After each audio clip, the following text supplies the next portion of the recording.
Well, you've made it this far. We've got one more major section here, and then we're going to put it all together, okay? This section I'm going to call mechanics.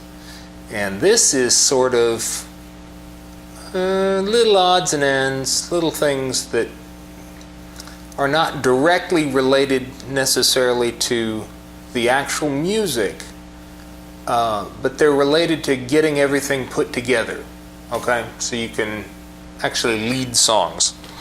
They're things you need to do, things you need to think about. So let's take a look at a couple of mechanics things. First thing is song selection. Most churches will have a more or less set order where they do things. They generally do things. Sometimes they vary, but they have an order that they do things. And what you have to do is figure out what kind of songs to fit in that order and how many. So say your church, I'll use an example of my church here. We have like a welcome. Okay. We've got an opening prayer.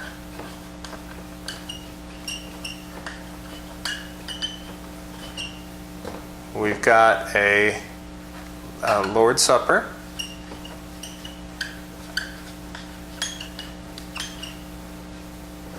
We've got an offering. We've got a lesson. And then we've got a closing prayer.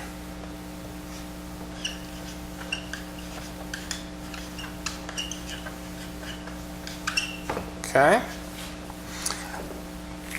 And we've got generally a time that we want to fit things in. Generally, it runs an hour, 15 minutes, or something like that. So part of being a song leader, what you need to do is figure out what appropriate songs to sing where, how long those songs should take, should they match in with anything that's going on in the service. What I'll do in my song leading, if I pick a list, I'll have an opening song here. Okay. I'll have a some maybe praise songs here, and maybe a song so people start thinking about the prayer, start thinking about the opening prayer. Lord's Supper, I'll have a communion song here. I'll just put Lord's Supper song. You think about Jesus, you think about his, what he did for us, how he died for us. Kind of help people focus their minds there. Here I'll put a song of something about our blessings, or a praise song. Okay, so people think about what God's given to us, and we're supposed to be thinking about what we're giving back to God at that point. Here we'll do, maybe 2 or 3 songs. And, none of this is necessarily right or wrong, or it's not going to fit the patterns. You're just going to have to figure out, for your situation, when you lead, what's appropriate, how many songs, what the kind of songs are appropriate with that, how to fit in the right time there. After you've led for, so many times, you kind of start to get a feel for things. You get an idea how many songs and what kind of songs here and there. At this point, I do praise songs. I may get people to stand up, maybe.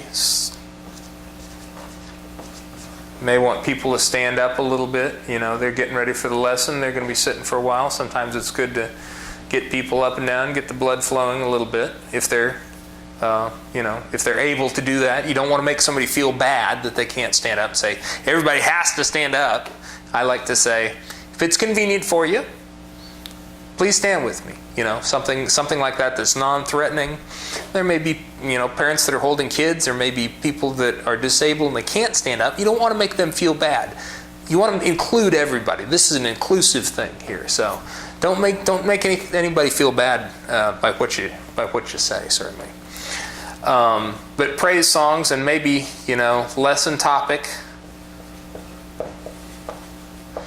Maybe there are some songs that might fit with the lesson, the scripture reading. They do a scripture reading in here.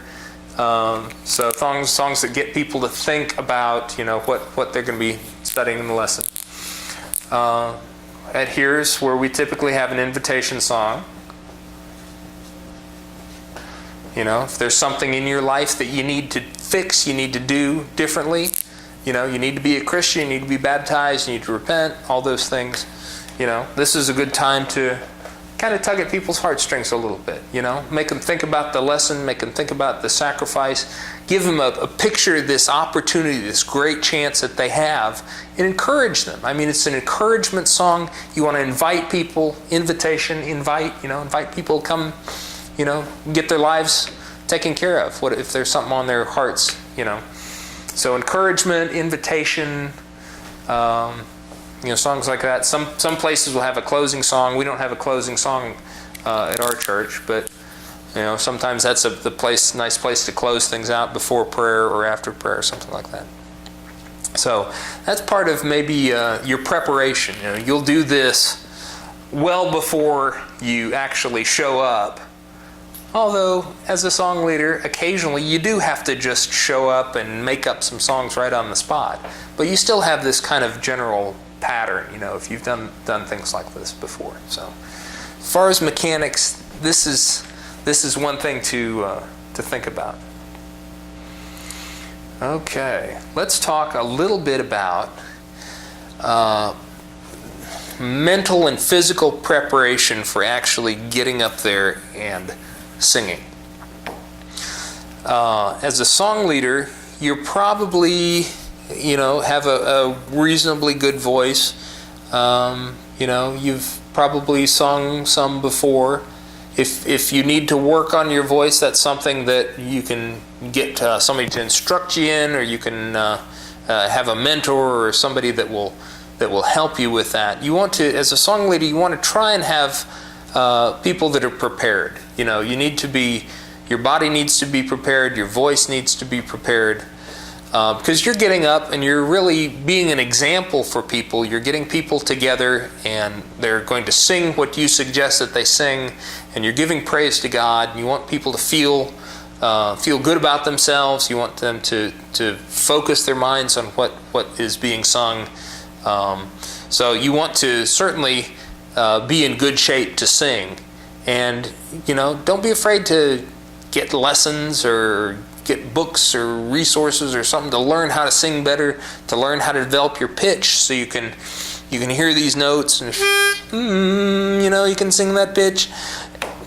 The songs will come more naturally to you, so don't be afraid to pursue those kind of things.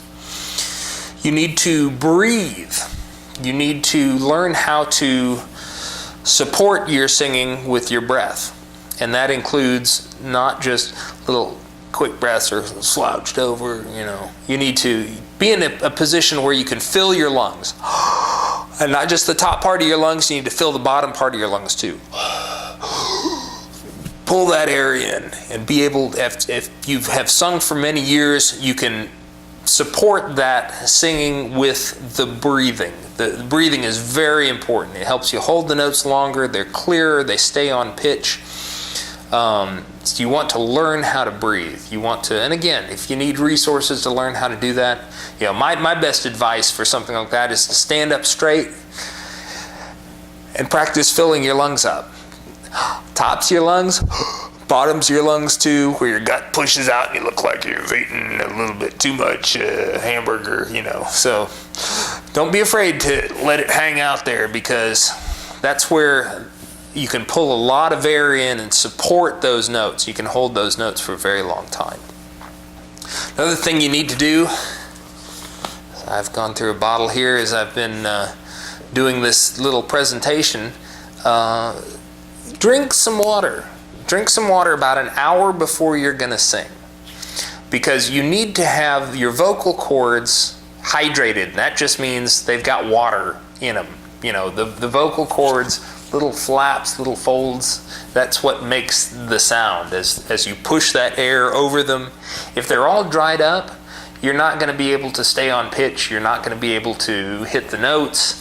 It's going to hurt. You definitely don't want to do anything that hurts your voice. If you're going to sing, you want to be able to sing for a long, long time. Hydration is a very important part of that.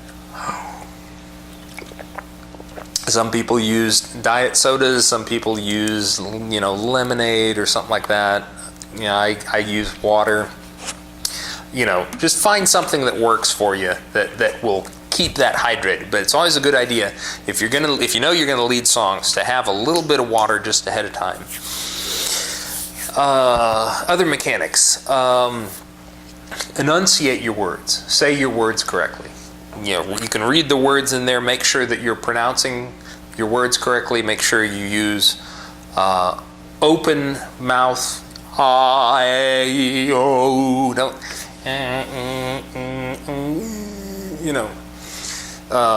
You're not going to get the words and the message across to the people that you're leading. You need to be expressive. You need to pronunciate. Yeah, boy, it's late.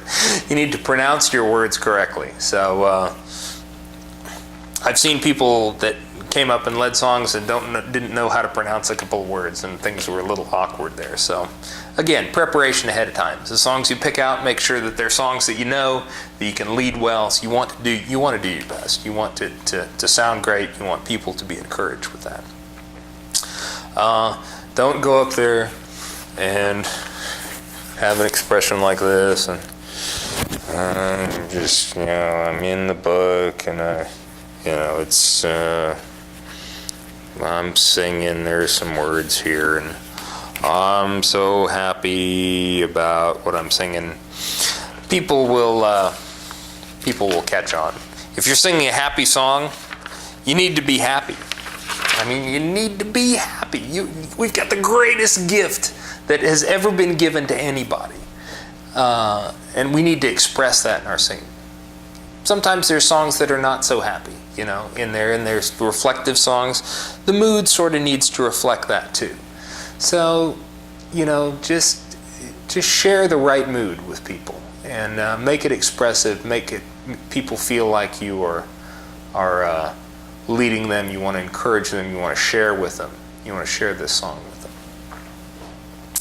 A couple more actual mechanical things. We've got a pitch pipe here. Now you've seen this before, and I'm just going to kind of hold that up there. This is a pitch pipe that I've had for a long time. I've got two of these like that, and let me show you a couple of things on there. On this front, remember how we were looking at the scales before, the staves before, and we were trying to figure out what note was where, and we had the middle C on that low line down there. Well, this particular pitch pipe, and I don't know that there are a lot of manufacturers, but you see on this, we've got our note names right around there, and the note names correspond to the little hole that you blow in. It's just like a harmonica, okay? If you need to find the key or the pitch of a song, you can just use this handy little staff they got right there and find the same note in the same position and blow that note, and you're off and running. Well, let me let you in on another little secret here. If finding the key is too difficult for you, you can also use this little scale on here to just find the starting note. Maybe in some situations that might be easier for some people than trying to figure out the pitch and where it is. I've known a lot of song leaders that will just use the starting note and they'll know where it goes. So instead, Amazing Grace here, our starting note is an E, and they'll just go, let's see, here's an E. Okay, that's in the same place there. I read that in the same place. Amazing Grace. You get the same place. So that's good. And this has all of the pitches that go from C. It's this particular one is in C major, and I think that's probably pretty standard for a pitch pipe. And you see they've got the notes on the back there, same sort of thing. And you can just find the note and blow into it, and there's, you know, where you start the song at. More advanced song leaders, or maybe song leaders that like to show off, they'll use what's called a tuning fork. I've got a tuning fork here. This particular one is in A, and you bash it up against there, and then you can kind of hear what is. This is not the smallest model. There's this one is in A here. That's just, all right. Those aren't tuning forks. This is a tuning fork. Okay, this is a tuning fork. I got to do something to be, you know, I'm just silly. I got to let it out. Okay, this is a tuning fork, and it's a little bent piece of metal. It's got a little ball on the end of it, and you strike it against something, and it gives you that note. Okay, I'm just going to try and hold on the microphone here, and you can probably hear a nice A coming in through there. Okay. The thing about the tuning fork is it only gives you that one note. If it's an A tuning fork, it always gives you an A. So if you have something in D, you have to hear the note and you have to be able to step it up or down from that A. So that's a little trickier, you know, and sometimes it takes a little longer. So if you want to, look, I'm musical. Oh, I've got a tuning fork. I'd just get a pitch pipe. That's the simplest way to do it. Now, what if you don't have your handy dandy tuning fork or your pitch pipe? An important thing to do is not to just pick the pitch that you think is right and go with it if you're not sure where that's going to be. You don't want to get in a situation where the song is too high and you can't sing the notes and your sopranos can't sing them, or the song is too low and your basses can't sing and your sopranos are singing down like this because it's Amazing Grace. They're singing like a baritone. What you need to do in that situation, if you don't have your pitch pipe, you need to take a look at your song and figure out where the pitch should be. And the best way to do that is to figure out the highest notes and the lowest notes. Okay? Now that takes a little bit of looking at the song and thinking about, well, where does it start?